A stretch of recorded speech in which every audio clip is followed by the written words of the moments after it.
বিনোদপুর সরকারপাড়া নামটা এসেছে জমিদার রতন সরকারের নামের থেকে, যে জমিদার কিনা এক অজানা কারণে বাংলাদেশ ছেড়ে ভারত পালিয়ে গিয়েছিলেন।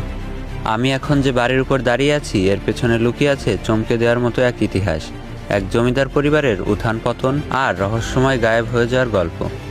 হ্যাঁ, আজ আমরা জানাবো মাগুরা মোহাম্মদপুরের বিনোদপুর গ্রামের সেই জমিদার রতন সরকারের সেই অজানা অধ্যায়, যার উত্তর খুঁজে পাওয়া যায়নি আজও। কথিত আছে যে সপ্তদশ ও অষ্টাদশ শতাব্দীতে এই এলাকায় রাজ করত জমিদার রতন সরকার।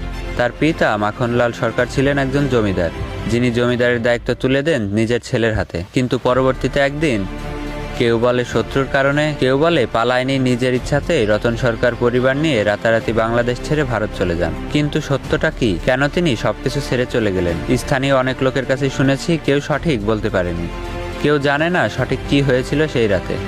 আজ যে সরকারপাড়া আমরা দেখি, এখানে দাঁড়িয়ে আছে রতন সরকারের ভগ্নদশা সেই পুরনো বাড়ি, যা সময় হয়ে গেলেও এখনো যেন নিঃশব্দে বলা যায় রাজকীয় অতীতের কথা।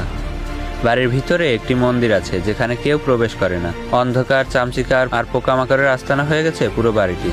বাড়ির পিছনে লুকিয়ে আছে এক বিরল নিদর্শন, ব্রিটিশ আমলের সেই নলকূপ, যেটির পানি একসময় ছিল রান্না, খাওয়া আর পুজোর জন্য অপরিহার্য। যেন ইতিহাস নিজে এখানে দাঁড়িয়ে আছে সময়ের সাক্ষী হয়ে। এই বাড়ির পাশেই বর্তমান বসবাস করছে ভারতের এক পরিবার, যারা 1988 সালে বাংলাদেশে আসেন এবং পরবর্তীতে এখানেই বসবাস করতে শুরু করেন। এমনই হয় ক্ষমতার গল্প, সব কিছু বদলায়, সময় সব কিছু নিয়ে যায়, কিন্তু রয়ে যায় কেবল তাদের কর্মকাণ্ড আর ইতিহাসের চিহ্ন।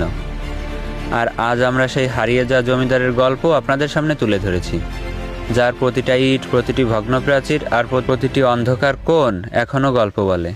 ক্ষমতা স্থায়ী নয়, কিন্তু ইতিহাস কখনো হারিয়ে যায় না।